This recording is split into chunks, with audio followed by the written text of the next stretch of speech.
क्या आज की तारीख में, अब सेना ने भी बयान दे दिया, युवाओं को बरगलाया जा रहा है, बहकाया जा रहा है, कोचिंग सेंटर्स वाले कर रहे हैं, पर क्या युवाओं के सामने आज सबसे बड़ा सवाल रोजगार को लेकर यह हो गया है कि नौकरी पक्की है या नहीं? इस बात को लेकर आशंकित है क्या आज का युवा?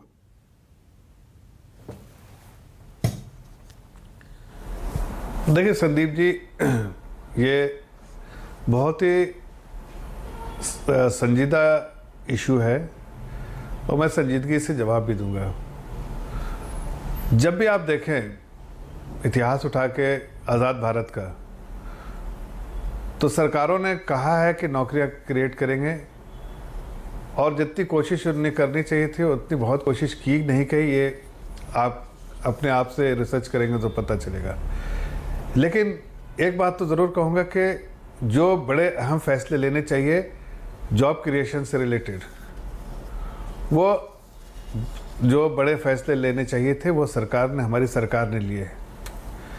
लेकिन आज तक ये बात आप भी जानते हैं और मैं भी जानता हूँ कि जैसे बाकी देशों में on a real time basis में आपके पेरोल जो है स्टेटस आपको पता रहता है।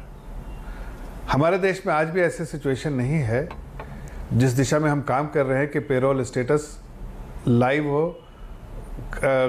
ऑन रियल टाइम बेसिस हो और बिल्कुल जो सही आंकड़े आपके पास मौजूद हो।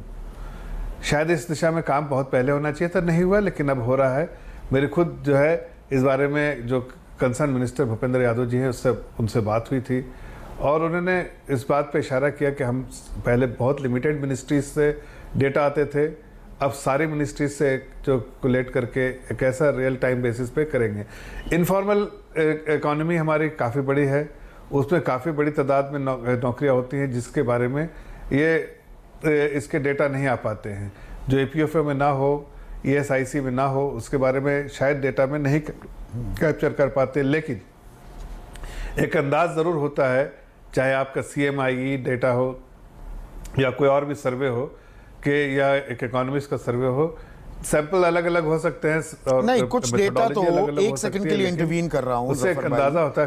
कुछ डेटा तो सरकार के पास है। सदन के पटल पर सरकार ने ये जानकारी दी कि केंद्र सरकार में अलग अलग मंत्रालयों में 8,72,000 पद रिक्त हैं।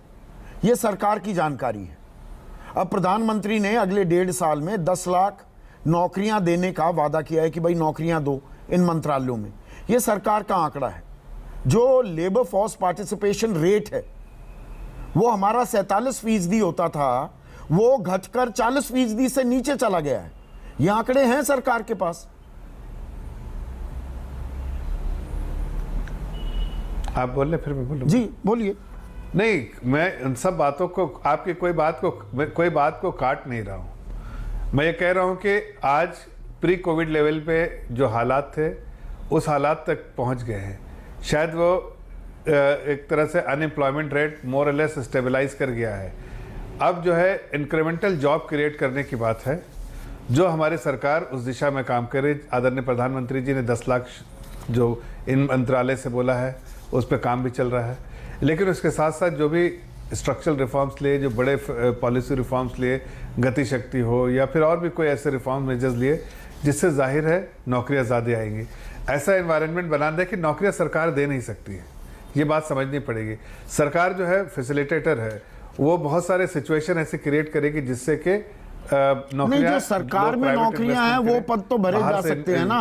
8,72,000 केंद्र सरकार में है, पूरे राज्यों को भी जोड़ ले वो 60 लाख से ऊपर का आंकड़ा जाता है। सरकार तो नौकरी दे सकती है ना। सरकार तो दरअसल पद लगातार घटाती जा रही है। 70,000 रेलवे में पद घटा दिए, अब 91,000 आंकड़ा और जुड़ गया है, तो 1,60,000 कम हो गए। पोस्टल डिपार्टमेंट में कम हो रही है, हर जगह नौकरियां कम हो रही हैं, बढ़ नहीं रही है। ये युवाओं की परेशानी है क्या? मैं युवाओं पर केंद्रित आज डिस्कशन कर रहा हूं। नहीं, मैं ये देखिए, आप ऐसे समझना पड़ेगा आपको, और इस चीज को आपको भी समझना पड़ेगा ऐसे देश हित में। सिर्फ सरकार ही नौकरी दे। सरकार में अगर टेक्नोलॉजी का इस्तेमाल हो रहा है, एफिशिएंसी लेवल बढ़ रहा है, तो शायद एम्प्लॉयमेंट रेट भी उसमें जो एम्प्लॉयमेंट जितने होती थी उससे कम होगी, इसलिए कि एफिशिएंसी अगर आ रही है, टेक्नोलॉजी का इस्तेमाल हो रहा है तो शायद कम एम्प्लॉयमेंट भी जनरेशन होगा वहाँ। लेकिन ये एफिशिएंसी जो है सभी जगह जब आएगी और हर जगह उसकी वजह से निवेश होगा तो बहुत नौकरियां आएंगी, ये पक्की बात है। फॉर इंस्टेंस वो कब आएंगी? अगर जिस तरह से 2014 में तो आपने कहा था 2 करोड़ रोजगार, 2 करोड़ हर साल में 8 साल हो गए तो 16 करोड़ होते हैं रोजगार। संदीप जी, मैं एक आपसे बात पूछना चाहता हूं जी। दुनिया के किसी देश को उठाइए, चलिए और देखिए कि इस कोरोना के टाइम में नौकरियां बढ़ी हैं कि घटी हैं, ये जरा सा बताइएगा। हालात आज भी कोरोना के जो प्री कोविड लेवल में वापस आ गए हैं हम, कि अभी भी वो कंट्रीज जो स्ट्रगल कर रही है? देखिए हम जिस हालात से गुजरे हैं, हमने कोई बहुत अच्छे स्ट्रक्चरल रिफॉर्म्स किए, जीएसटी में जिस तरह से आज कलेक्शन हो रहा है वो समझ में आता है कि उस वक्त जो फैसला लिया वो आज सही साबित हो रहा है। लेकिन बीच में एक बड़ा 2.5 साल का ऐसा वक्फा आ गया जब जहां पर आपके सप्लाई चेन में प्रॉब्लम, जहां पर आपके हर चीज में प्रॉब्लम, आपकी कंपनियां बंद, फैक्ट्री बंद, तो ये कोरोना के चलते रोजगार सृजित नहीं हो पा रहे। नवंबर 2018 में नीति आयोग की लेकिन आप अभी एक मिनट सुनिए ना, अगर मैं गलत कह रहा हूं तो प्लीज बताइएगा।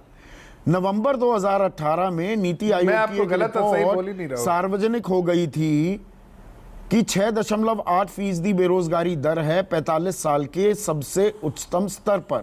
1973 से हम बेरोजगारी के आंकड़े जारी करने शुरू किए थे और वो रिपोर्ट को नकार दिया था। मई में सरकार बनी, 30 मई को ये आंकड़े मान लिए गए कि हाँ, बेरोजगारी दर नवंबर 2018 में 45 साल के सबसे उछले स्तर पर थी।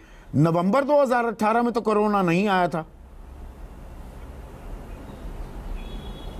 देखिए, मैं इस बात को मान रहा हूं कि आंकड़े जो है वो आपके सामने है, लेकिन क्या ये जो नौकरियां हैं पूरे तौर से कैप्चर कर पाती हैं? ये आंकड़े में पूरी नौकरियां कैप्चर हो पाती हैं?